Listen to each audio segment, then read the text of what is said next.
Tasong ganjar pa mani. Tasong amendas.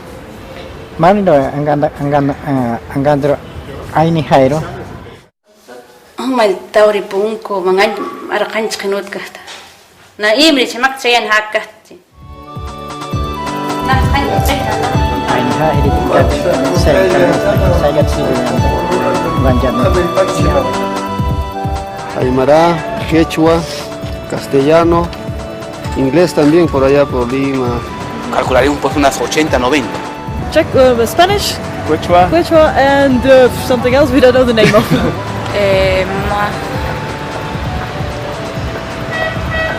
No tengo idea, más de 5.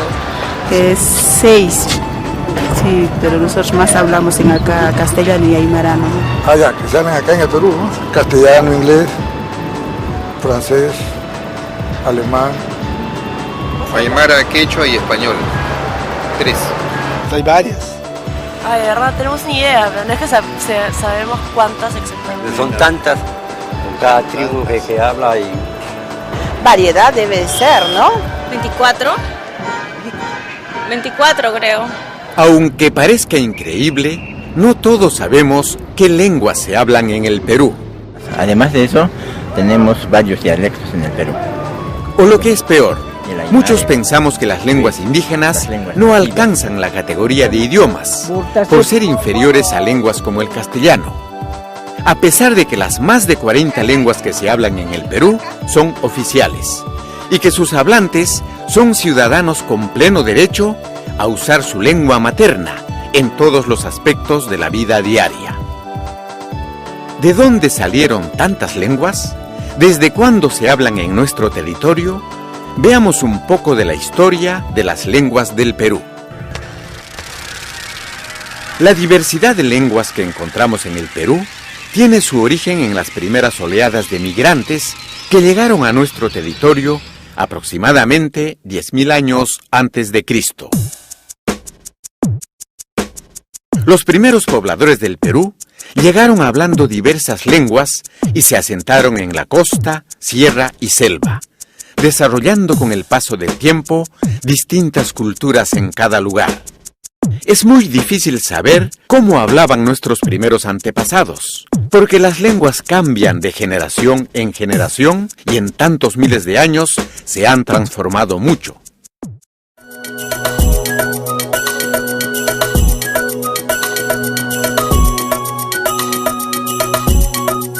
No sabemos con certeza cuántas lenguas se hablaban en la selva en el pasado. Lo que sí sabemos es que en la actualidad las distintas lenguas que encontramos en esta región se pueden agrupar en 17 familias lingüísticas. Una familia lingüística es un grupo de lenguas que descienden de una misma lengua madre. Por ejemplo, si hablamos de la familia romance, donde está el español, sabemos que el español, el francés, el catalán, el rumano, el romanche y otras lenguas, el italiano, el portugués, descienden del latín. De igual manera, las lenguas Shawi y Shiwilo derivan de una misma lengua que se habló hace muchos años. Esto mismo ocurrió con el resto de lenguas que existen en la selva, lo que dio origen a las más de 40 lenguas que se hablan hoy en la Amazonía.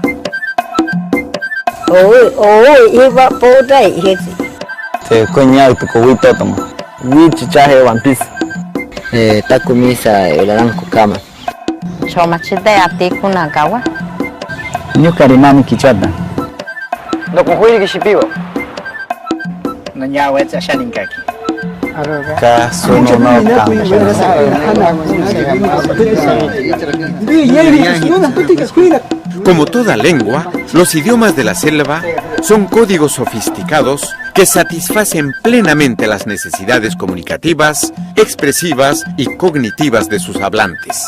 Todas las lenguas tienen un alto grado de complejidad, y esto se debe al hecho de que en realidad las lenguas son algo así como una consecuencia de cómo está estructurada la mente humana. No se puede sostener que haya lenguas salvajes y lenguas más primitivas o lenguas menos primitivas que otras. Las lenguas de la selva presentan características lingüísticas muy complejas. El cacataibo tiene lo que los lingüistas llaman un fenómeno de tono, un rasgo de tono. ¿no? Es decir que, por ejemplo, en Cacataibo, si tú dices no, estás diciendo algo así como una persona que pertenece a un grupo que no es Cacataibo, ¿no? Que puede ser de otro grupo indígena o un mestizo. Y si dices no, con ese tono ascendente así, estás hablando de un mono, de un tipo de mono, este mono guapo, ¿no? Rasgos gramaticales como la evidencialidad, es decir, que uno cuando expresa una información, comunica algo, siempre tiene que decir cómo obtuvo la información, cuál es la fuente de la información. O sea, yo no puedo decir simplemente,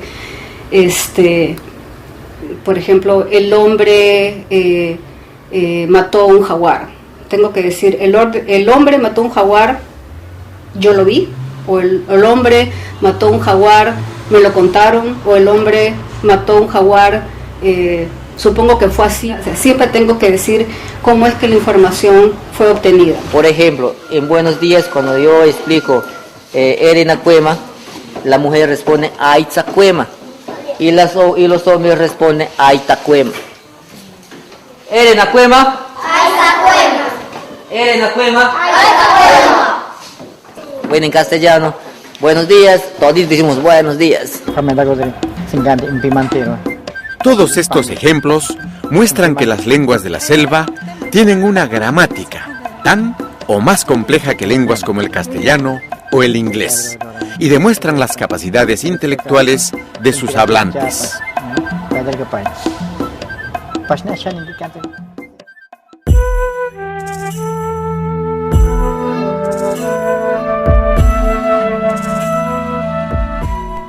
Antiguamente, en la costa norte del Perú, se hablaban la lengua tayana, la de Sechura, la de Olmos, la lengua mochica y la Quingnaw. Pero a partir de la conquista, estas lenguas se fueron extinguiendo, al punto que en la actualidad ya no se habla ninguna. Apenas quedan algunos testimonios de estas lenguas. Por ejemplo, en el siglo XVII, Baltasar Martínez Compañón, obispo de Trujillo, registró 43 palabras de algunas de las lenguas de la zona. La lengua que resistió más tiempo fue el mochica, que logró sobrevivir hasta el siglo XX, cuando murió su último hablante en el departamento de Lambayeque. En la actualidad, las lenguas sobreviven de alguna manera en los nombres de lugares y de personas, como vemos en estos casos. César Incio Chumioque. Araceli Neciosua Sabacho. Rolando Isique Quesquén.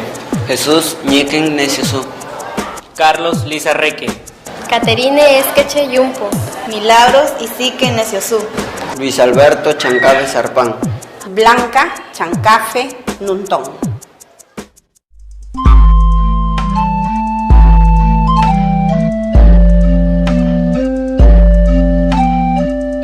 En la sierra, la lengua de mayor extensión en la antigüedad era el aymara, que se hablaba desde la sierra central del Perú hasta territorios que hoy forman parte de Bolivia y Chile. La enorme extensión del aymara en esa época se comprueba gracias a los nombres de lugares conocidos como topónimos. Los topónimos pues, son indicadores innegables de la presencia de lenguas que hoy día ya no existen, pero que quedan allí por una sencilla razón, porque nombrar lugares pues no es cosa sencilla, ¿no? Todos los pueblos que invaden un territorio pues simplemente adoptan los nombres que estaban allí. Los topónimos de origen aymara se reconocen por su terminación en ni, que significa lugar, o también por la palabra marca, que significa pueblo. En Yauyos, en la Sierra de Lima, encontramos la prueba más contundente de la enorme expansión que tuvo el aymara en la antigüedad, pues ahí se habla hasta el día de hoy una variedad de esta lengua conocida como jacaru. Aunque esta lengua ha logrado sobrevivir hasta nuestros días, lamentablemente cada vez tiene menos hablantes. ¿Por qué dejó de hablarse aymara en todos estos territorios y hoy en día solo se habla jacaru en Yauyos y aymara en el sur? La razón es que la lengua quechua fue ganándole terreno. Aunque muchos pensamos que el quechua es originario del Cusco, en realidad es una lengua que se habló primero en la Sierra de Ancash. Cerca del siglo I de nuestra era, algunos de los pobladores de esta zona empezaron a migrar hacia el sur y hacia la costa llevando su lengua. Posteriormente, por razones comerciales, el quechua se expandió hacia el norte y más hacia el sur, llegando hasta el Cusco.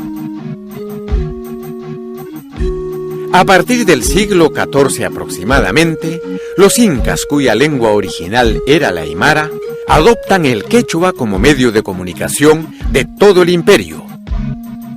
Y gracias a sus nuevas conquistas, esta lengua es llevada por el norte hasta el Ecuador y por el sur hasta Bolivia. Pero no pensemos que el quechua, el aymara y el jacaru eran las únicas lenguas que se hablaban en la sierra. En diferentes momentos de la historia se han hablado también el cuye, el puquina y el uro. El cuye se hablaba en la Sierra Norte del Perú. En esta zona encontramos topónimos como Monchacap, Cholocday y Sorochuco, que muestran la huella de esta lengua, que dejó de hablarse recién alrededor de 1930. Incluso hasta ahora, en la ciudad de Huamachuco, se recuerdan fragmentos de la lengua en el intento de construir una identidad regional.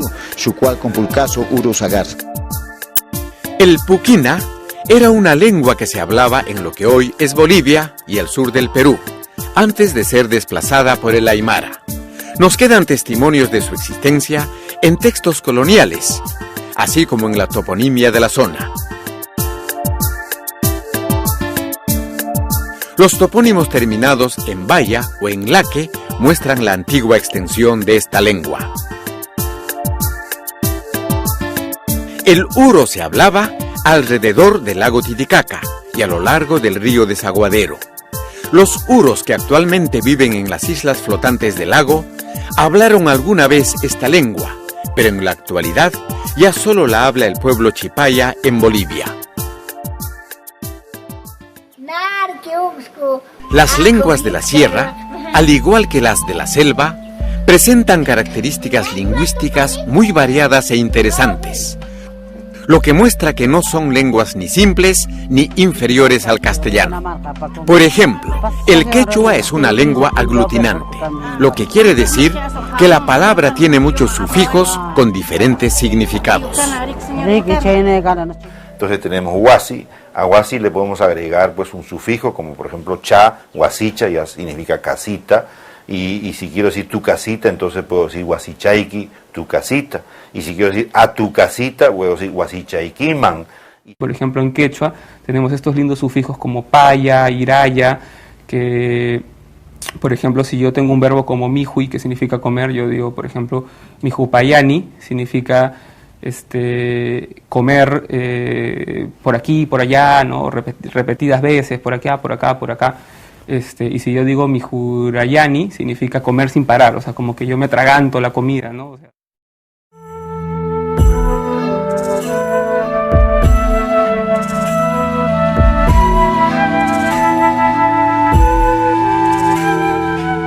en el siglo XVI, los españoles traen el castellano a nuestro territorio. Los conquistadores sometieron a los pueblos y a sus culturas, imponiendo un nuevo orden y una sola lengua.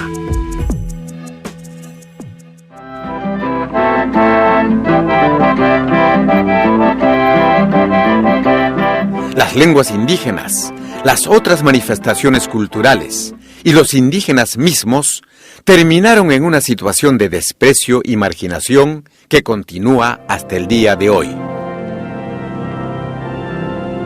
Al inicio de la colonia, los españoles utilizaron algunas lenguas indígenas con el fin de evangelizar.